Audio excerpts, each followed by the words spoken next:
Соперников в красном углу из Казахстана Алматы Еркебулан Tokhtar.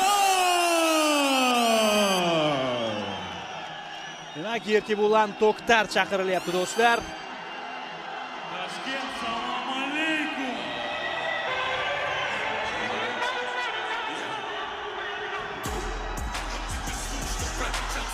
Ajoyib.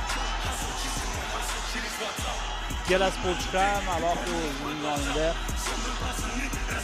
qo'shiqchilar bilan chiqib kelyapti. Tokhtar. Yerkebulan media persona.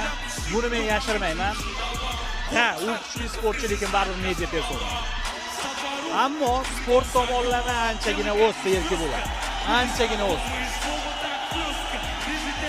Uning, ya'ni Yerkebulanning MMA'dagi debyut jangini sharhlaganman. Undagi Yerkebulan boshqacha edi.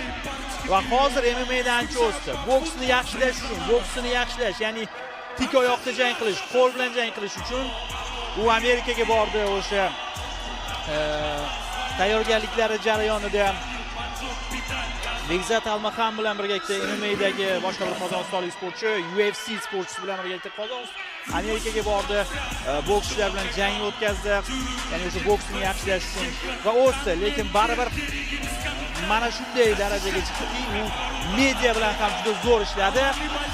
Media shaxsga aylandi va shuning uchun ham uning jangiga qiziqish juda yuqori do'stlar. Yerkebulan qozog'istonlik sportchi, pro boksda bittagina jangi bor.